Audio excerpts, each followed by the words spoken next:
But like I said, we are going to be in the um, we're in the Breakfast Nook portion of this. And this is going to become a series on my YouTube channel, which you can find in that social link that I provided above.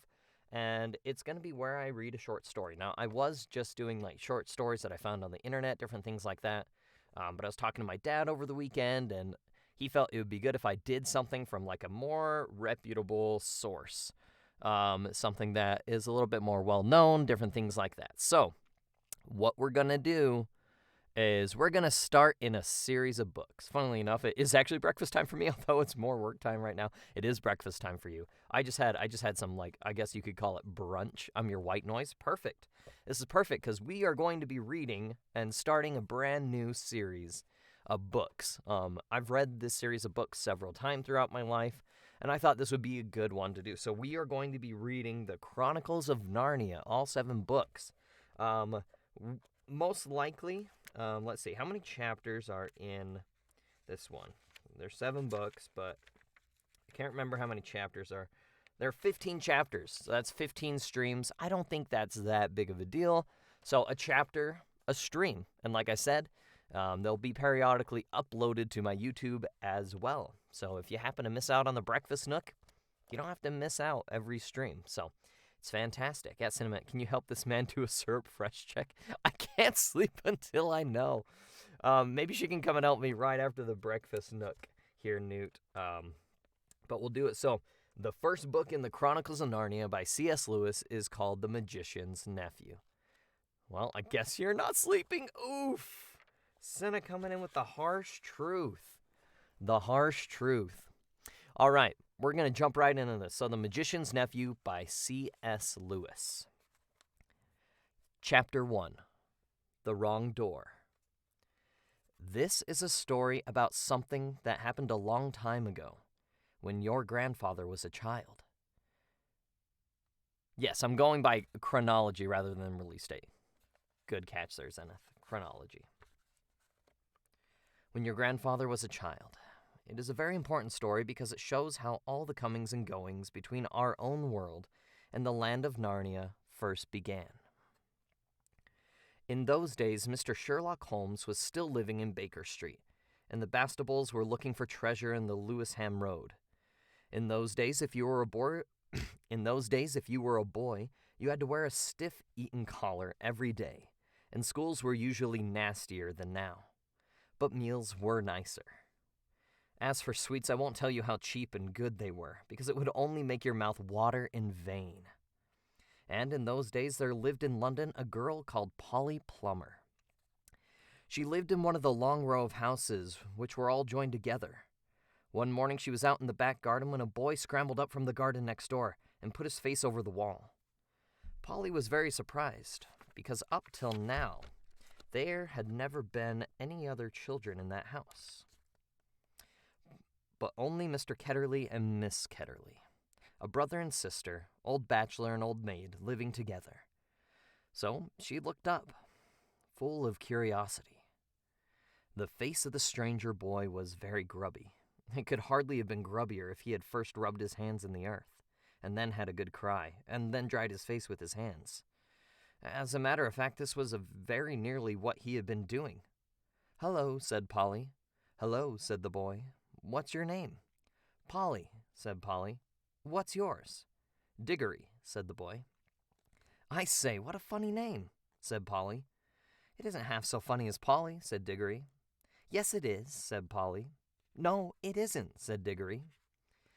"At any rate, I do wash my face," said Polly, "which is what you need to do, especially after," and then she stopped. She had been going to say after you've been blubbing, but she thought that wouldn't be polite. "All right, I have then," said Diggory in a much louder voice, like a boy who was so miserable that he didn't care who knew he'd been crying.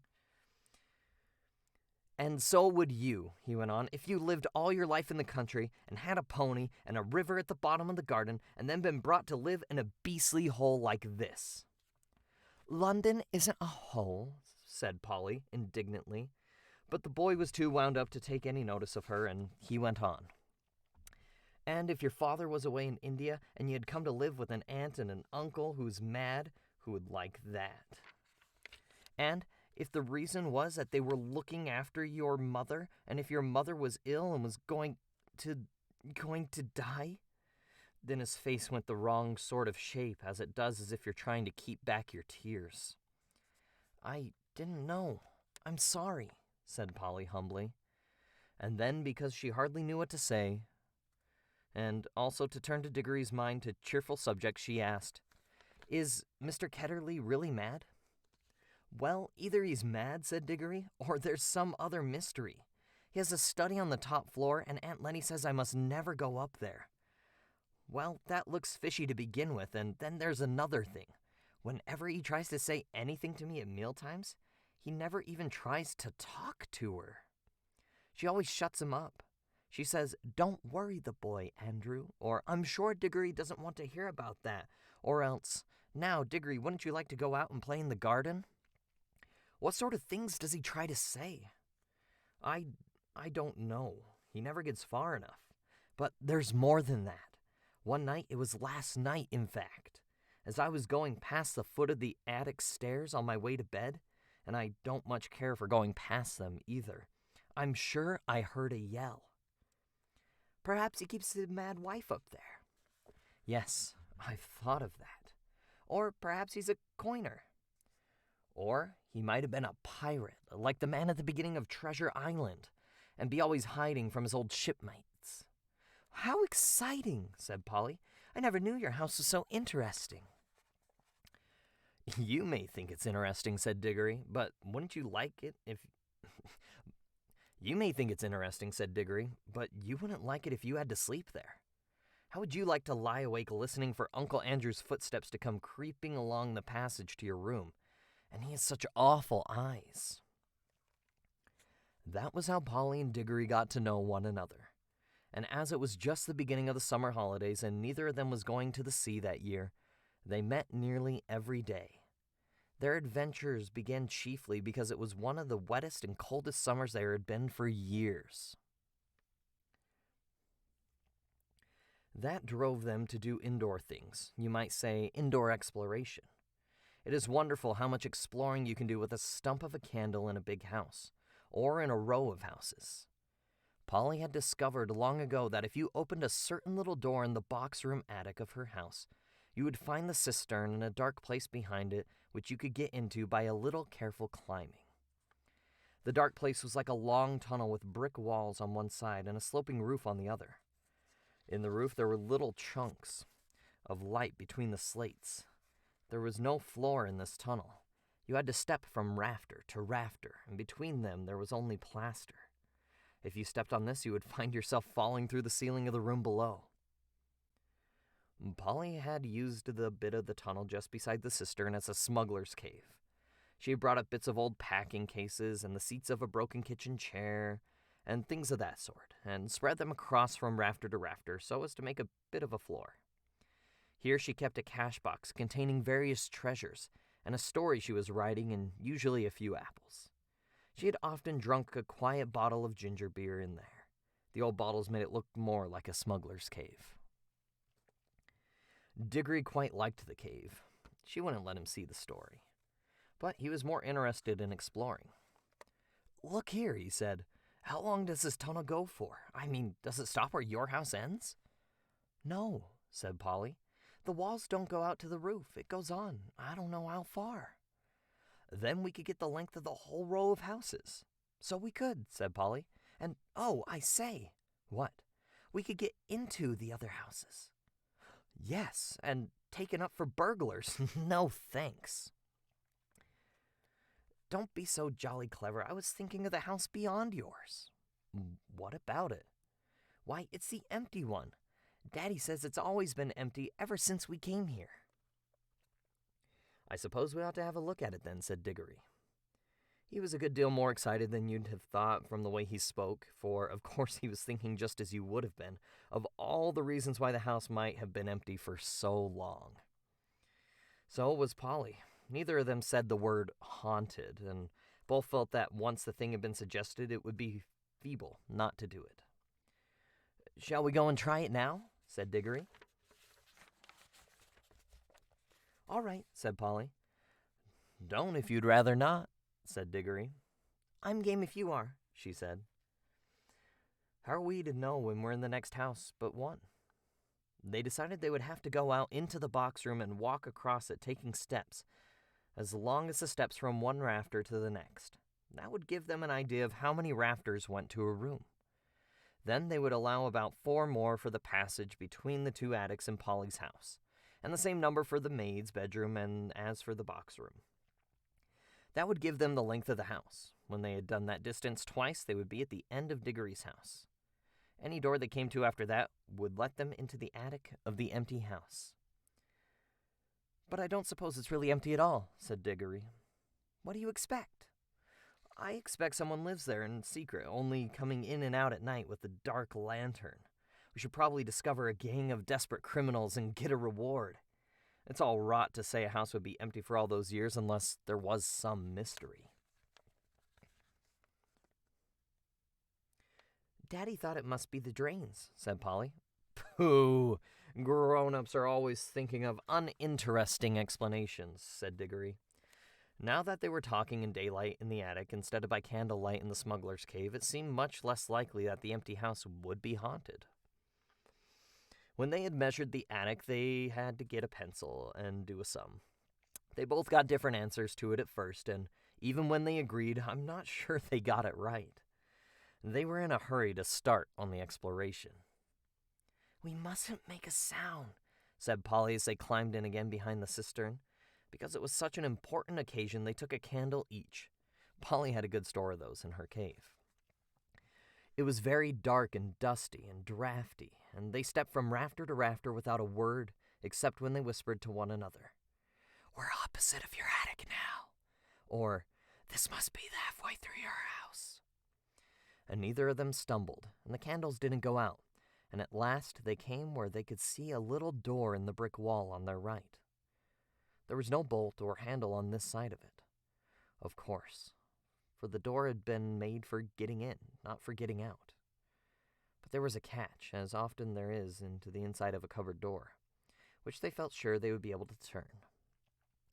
Shall I? Said Diggory. I'm game if you are, said Polly, just as she had said before. Both felt that it was becoming very serious, but neither would draw back. Diggory pushed round the catch with some difficulty. The door swung open, and the sudden daylight made them blink. Then, with great shock, they saw that they were looking not into a deserted attic, but into a furnished room. But it seemed empty enough. It was dead silent. Polly's curiosity got the better of her. She blew out her candle and stepped out into the strange room, making no more noise than a mouse. It was shaped, of course, like an attic, but furnished as a sitting room. Every bit of the walls was lined with shelves, and every bit of the shelves was full of books. A fire was burning in the grate. You remember that it was a very cold, wet summer that year. And in front of the fireplace, with its back towards them, was a high-backed armchair. Between the chair and Polly, and filling most of the middle of the room, was a big table piled with all sorts of things. Printed books, and books of the sort you would write in, and ink bottles and pens and sealing wax and a microscope. But what she noticed first was a bright red wooden tray with a number of rings on it. They were in pairs, a yellow one and a green one together, then a little green one. They were no bigger than ordinary rings, and no one could help noticing them because they were so bright. They were the most beautiful, shiny little things you can imagine. If Polly had been a very little younger, she would have wanted to put one in her mouth. The room was so quiet that you noticed the ticking of the clock at once. And yet, as she now found it, it was not absolutely quiet either. There was a very, very faint humming sound.